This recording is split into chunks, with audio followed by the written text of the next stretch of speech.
Parmi tous ceux que vous pouviez arnaquer, vous avez choisi John Kramer. Bonjour et bienvenue dans une nouvelle vidéo. Cette dernière a pour sujet le tant attendu Saw X, et non, il ne s'agit pas du titre d'un film porno, mais bien du nouvel opus de Saw. Petit aparté, je sais bien que le film se nomme Saw 10 et pas Saw X, le X est le chiffre romain du 10. J'ai juste eu envie de faire une blague, ok? Bref, trêve de mondalité. La bande-annonce du film est sortie et je vous propose aujourd'hui une analyse de cette dernière, ainsi que diverses spéculations sur le film. On sait déjà certaines choses de par le résumé officiel du film, mais on va y revenir après l'analyse de la bande-annonce. Un plan d'hôpital, et probablement un autre hôpital que celui présent dans Saw, où travaille Gordon, et celui de Jigsaw, où travaille Logan. Puisque dans le premier, John a pour responsable le docteur Gordon, et le médecin qui lui parle n'est pas Gordon, tout simplement. Mais, ce qui est certain, c'est que c'était pas l'hôpital présent dans les flashbacks de Jigsaw, car c'est dans cet hôpital que son cancer lui est diagnostiqué. Donc, avec les paroles de la BA... Votre cancer continue de se propager, je crains qu'on ne puisse plus rien faire. On est sûr que c'est pas celui-là. Nous a ensuite introduit le docteur Cecilia Pederson, de l'éponyme projet. Bonjour le melon, situé au Mexique et qui se dit être salitaire. On l'aura compris, c'est une douille, un remède miracle qui n'est qu'un mensonge. John se rend donc au Mexique, dans le lieu du projet, on peut le constater par rapport à plusieurs plans, où l'on peut reconnaître John. Ces plans ont la même colorimétrie que les plans master du Mexique, puis une nana exprimant que le docteur lui a sauvé la vie, agrémentant la crédibilité du dit projet, mais aussi étant probablement un mensonge pour donner corps à ce dernier. D'ailleurs, il ne s'agit pas de la dernière chance de John dans Saw 6, lorsqu'il parle d'un programme à son assurance. Il s'agit d'un docteur en Norvège, donc rien à voir. On voit ensuite la salle du bloc opératoire, où John se fait opérer, avec divers protagonistes. On va spéculer plus tard sur leur rôle, lorsqu'on analysera les pièges présents dans la bande-annonce. Ensuite nous vient la promesse de Cecilia, John aura toute la vie devant lui. On le sait, non, pas trop. Surtout si l'intrigue se place entre Saw et Saw 2. Pour lancer ensuite l'intrigue, la révélation qu'en fait, non, le projet n'a pas fonctionné et sa tumeur est toujours présente. Nous revenons ensuite sur le docteur du début qui lui annonce qu'il ne reste quelques mois à John. Nous voyons ensuite le croquis de la tordeuse présent dans Saw 3, qui est l'invention préférée de John, pour ensuite nous être révélé qu'il a encore beaucoup de choses à accomplir. Tu m'étonnes. Mais pour revenir sur le docteur, il lui révèle que la tumeur n'a pas été retirée, donc ce passage se déroulerait après la dite opération salvatrice, entre guillemets. John serait encore en souffrance malgré tout, et serait allé à l'hôpital pour faire un scanner. Donc cet hôpital n'a réellement aucun rapport avec ceux de Logan et Laurence. Ça, maintenant on en est certain. Avant de passer aux protagonistes et leurs pièges, on va un peu sauter sur la bande-annonce pour parler de petits détails rapides. Il semble qu'il y ait un personnage policier dans le film, comme dans tous les films en fait.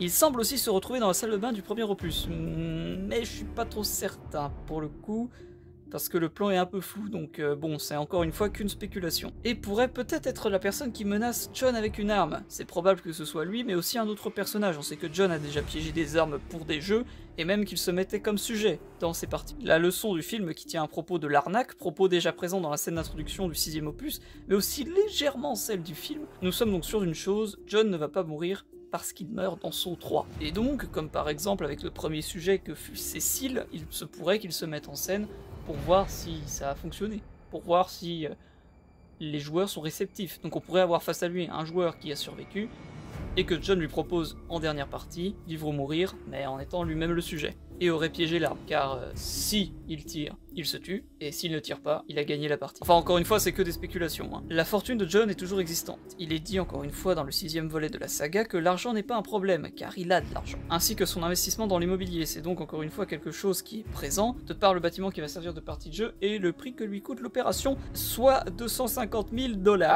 Il y a encore des gens en France qui sont pas satisfaits d'avoir une sécurité sociale. Amanda serait présente dans le film, même si on le savait déjà. On la voit porter le masque de cochon et de par la mise en scène, elle octroie le dit masque et le dit costume. On peut voir un gros plan sur une main qui semble être masculine, et en vue des événements des films et sa place dans le lore, il se peut qu'il s'agisse soit de John, soit d'Hoffman. Pour revenir sur Amanda, il y a un plan où John câline quelqu'un et tire une larmichette. Il se pourrait à mon avis qu'il s'agisse d'Amanda, sa disciple à laquelle il tient. La salle de bain est présente et on peut y voir plusieurs choses intéressantes. Quelqu'un soulevé, un costume de cochon et un corps sans vie. Peut-être enfin une confirmation de la mort d'Adam après toutes ces années de spéculation.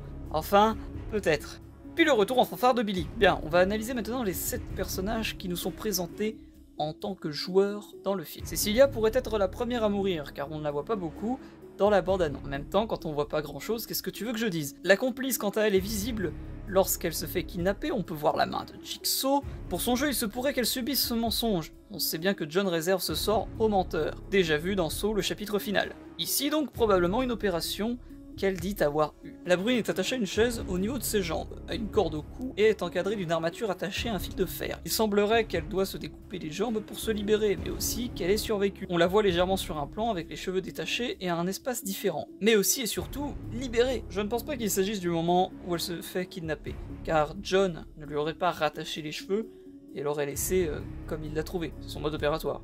On voit aussi que l'armature qui est autour d'elle se resserre, donc menace probablement de la découper. Un des infirmiers, lui, semble subir le jeu en 2 temps car il est attaché au pied, puis plus tard à une chaise roulante qui a l'air d'être reliée à une bombe de par les câbles. Il doit retirer une clé présente dans sa caboche pour se libérer et il a l'air d'y arriver ce con. 2 en 1 avec la blonde et le barbu.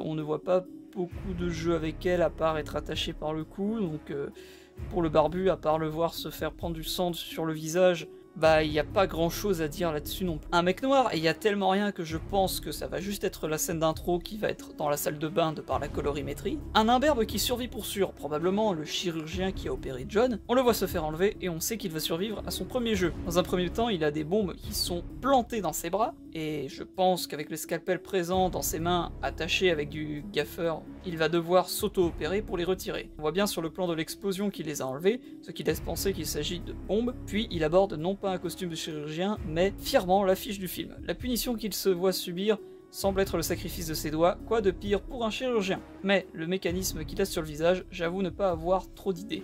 Peut-être de l'acide qui lui tombera dans la tronche, ça reste encore une fois de la spéculation parce que ça ne se base sur rien. Je pense d'ailleurs que vu qu'il s'agit d'une arnaque, il s'agit aussi de faux docteurs, de faux chirurgiens, de faux infirmiers et infirmières, ce qui pourrait donc augmenter les enjeux pour les pièges où ils doivent s'opérer. Le gars qui doit s'enlever un morceau de cerveau, le gars qui doit se scalper la bombe, même la nana qui doit se couper une partie de la jambe, tout ça ce sont des pièges faits pour des chirurgiens. Du point de vue de John, ce serait intéressant de les confronter à quelque chose qui est leur mensonge.